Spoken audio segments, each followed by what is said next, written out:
everybody. This is Gigi Hyland from the National Credit Union Foundation for our next Field Notes conversation. And I'm so excited today to be joined by Mike Reuter, who is my colleague and my peer. He is the Executive Director of the Worldwide Foundation. And Mike, welcome. It's so great to see you. Happy holidays, Gigi. Honored to be here. Happy holidays to you. You and I have had so many conversations around financial well-being. You've done so much at the Worldwide Foundation to really bring the focus on financial well-being. And just to kind of kick off, maybe get level set for everybody in case they don't know what the Worldwide Foundation is, number one. And number two, how do you see financial well-being globally? So let's start with that. Sure.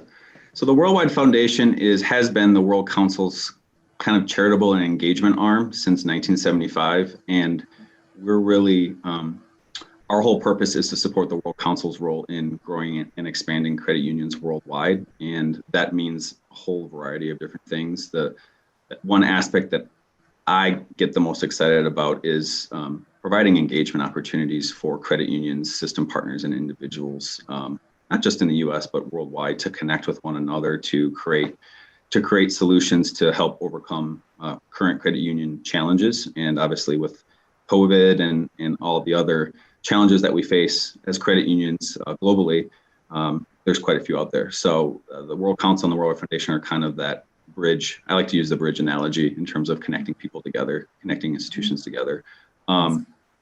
How do I see financial well-being on a global scale? From my perspective, it's really always been about, the first foundational block to build is providing inclusion to members around the world. And obviously those that are not members of credit unions, the unbanked, the underserved, as we see them. And really our role is to kind of help credit unions build that capacity to be able to reach out to where the member is, quite honestly, and provide that level of financial inclusion. And if we do that successfully, if we work, as we always do, if we work on the ground with our local partners, whether they be national associations and their credit union members themselves, we will be able to successfully equip credit unions with the right tools, toolkits, and financial education programming to be able to reach out to where those members and those underserved populations are. So I think from a foundational level, well-being, as I see it, or as we see it, is really all about taking that first step forward and building that sustainable system of being able to provide those basic financial services to existing credit union members and underserved citizens.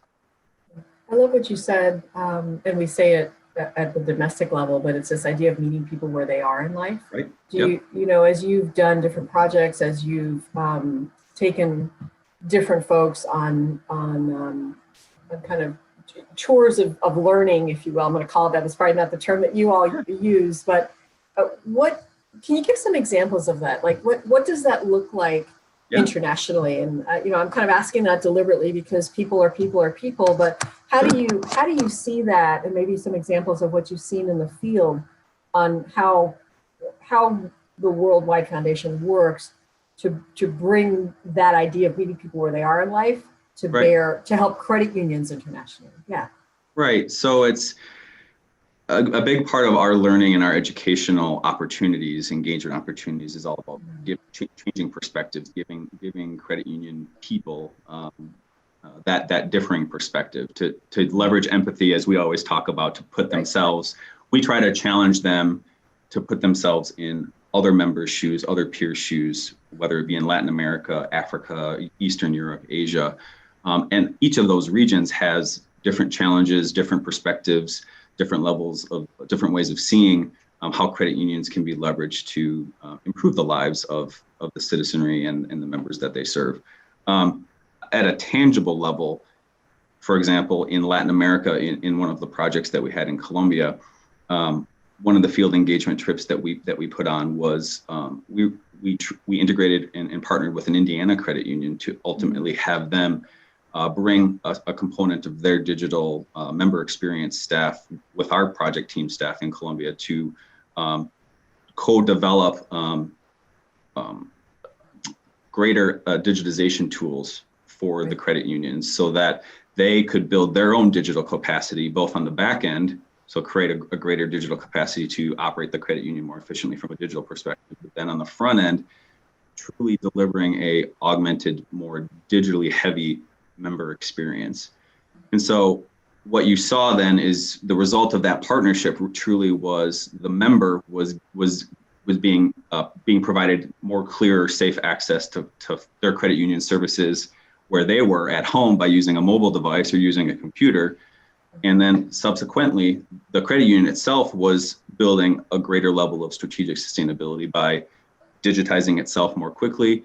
And then their US colleagues, their US peers were getting something out of it because they felt like they were leveraging their time, talent, and treasure to helping grow and evolve a fellow global credit union peer in increasing their capacity and probability for success to grow themselves and to obviously increase the financial well-being of the members that they were serving, and hopefully those non-members or the underserved community populations that they hadn't yet successfully reached. So what a great story. That's a great example. And it's, I remember many years ago when Woku really started this idea of partnerships between different state leagues primarily, and different countries and their credit union systems, and how powerful that was, not only for, it was a win-win, I guess is what I'm trying to say, is that you learn all the way around. And what you just described is really this triple bottom line, this idea of really helping the member, Right. helping an institution be more sustainable because of the digital strategy, and then helping, in this case, a domestic credit union, domestic US credit union, really think about what it can do to advance the cooperative system more broadly, Right. by lending its talent to Right. this effort. It's really interesting. How have you seen that play out then domestically? If we kind of take the Indiana credit union, or if you think about how you talk to US credit unions about the Worldwide Foundation's efforts and that great financial well-being story, how do you plug that in to make it, to meet US credit unions where they are in life, and to Right. to have that sort of empathy start to build? What does that look like? for us, it starts with depending on who we're talking to in the U.S. space. Of course, that there's certainly a significant segment that have engaged with us, in the past. But it always starts with awareness and kind of a circling back, starting with storytelling. And so I love to kick off kind of the value proposition and the purpose and the empathy learning by telling specific stories about credit union members that ideally connect back to existing challenges and scenarios that their own credit union members are facing. So if we're talking to, say, an Indiana credit union or a Midwest credit union that has a strong member seg as it relates to agriculture, I will ideally try to connect the valuable work that the World Council does and the foundation does with a story of a female farmer entrepreneur in Kenya, and talk about SME lending and how the credit union morphed its lending practices and products and services and created a 360-degree ag lending toolkit that truly didn't just provide basic financial services, loan products to this female entrepreneurial farmer. It truly was really exposing her to an entire community network that the credit union built for her so that she could have a trusted agent to buy new farming equipment, seed, other supplies. They had a soil scientist come out and gauge the richness of the soil and what she needed to do in order to make it more able to create a higher yield for her harvest. So we've had a lot of we've told those stories and provided those approaches in countries like Kenya and Ukraine to our Indiana credit unions and other Midwestern credit unions, for example. And they wanted to learn more in terms of what the nuances are of those ag lending toolkits, for them to come with us in the field and learn those approaches, and then they have the opportunity to take that learning back and integrate anything that maybe they thought they took that was new or innovative, and potentially apply it into their own credit union practices.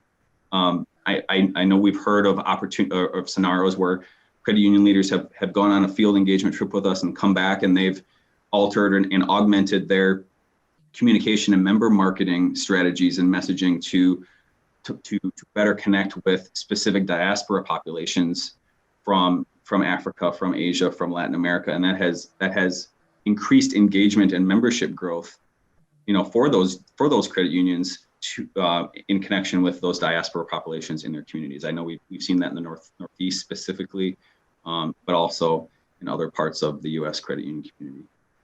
First of all, kudos. I think you're the only speaker that we're going to have on a field that's going to use diaspora in this conversation. So fabulous. You used it twice. So as a comparative literature major, I'm like, yes, good, strong use of the English language. Exactly. Thank the precise Gigi. Word. So that's awesome.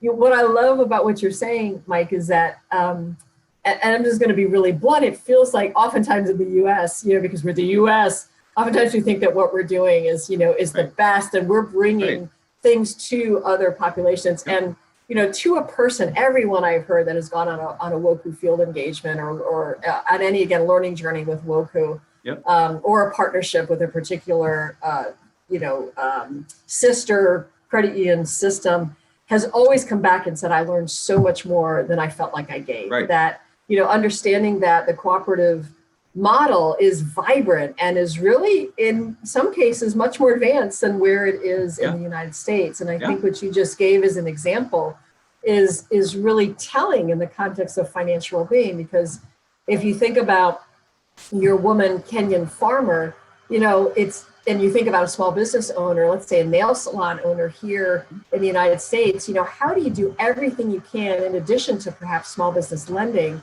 to help that person thrive in the business? And, maybe it's training, maybe it's education on what she can help her employees do to save for retirement.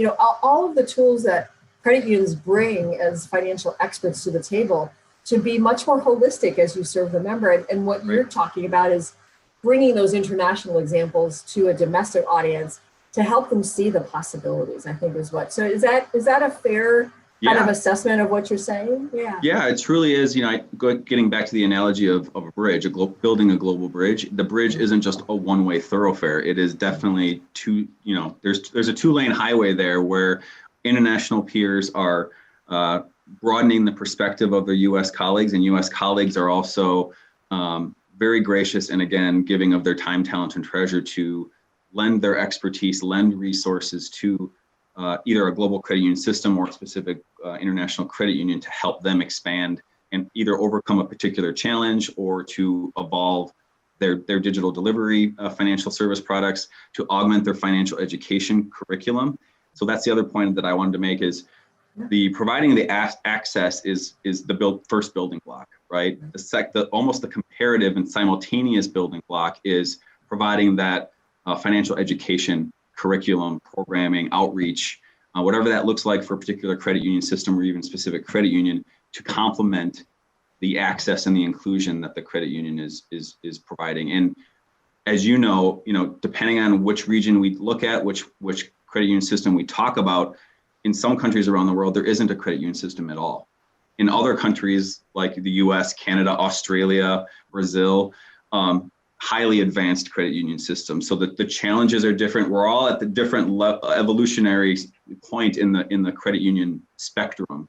And I think it's one of the things that I get really excited about in the work that we do at the foundation and at WOCU is how can we continue to accelerate and bring all credit union systems around the world same point of evolution as quickly as possible. And I think if COVID has shown us one thing globally from a credit union perspective is that there's a significant digital gap, a digital to this disparity that credit unions around the world have. In Australia, in the US, and Canada, you have touchless payments. You have, I just was on a webinar for World Council about the emerging trends for digitization. Smile recognition on your phone, which will approve like a loan payment or approve you for getting additional financial services from your credit union, all the way to communities who have never been part of a formal financial system at all. They're still bartering in livestock and agricultural harvests. So we have to be nimble and agile to be able to respond to the ongoing needs of credit union systems around the world to provide that basic financial block of financial inclusion and then financial education.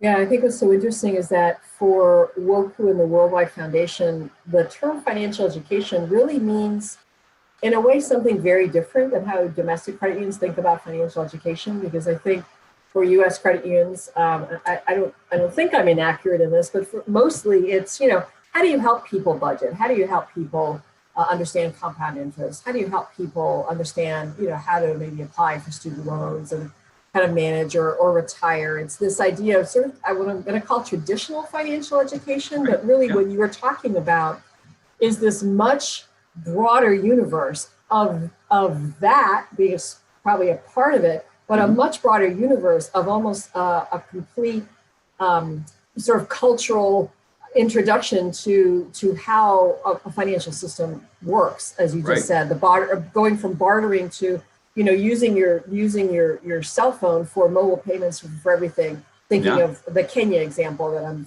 familiar with, which is Yeah. doing everything on your mobile phone because everybody has a mobile phone. And I just Right. think that's such an interesting way to think about it for US credit unions, because that speaks to this much more holistic approach, which really I would say is financial well-being versus a very limited approach around just financial education. I don't know. How do you feel? I'm kind of testing the waters. How do you Yeah. feel that is that resonating with you, or does that feel right, or am I way off base? No, no, I absolutely feel like those two work hand in hand, and I Yeah, think it's a big part of our role is to build that awareness that there is this spectrum out there that U.S. credit unions should be aware of, and there's this global credit union community that is out there that can both that both needs support but also can provide these really unique stories and case studies of advancing pretty rapidly the digital capabilities of credit unions to be able to provide digital financial or digital educational curriculum and services to their members. So I think you're completely spot on that there's an opportunity exists for U.S. credit unions to kind of compare their definition of financial well-being and financial education to what's happening, what their global peers are facing. And that's different, again, say in Australia, where, sure. US credit unions, I would think are very much interested in learning more about the advances of,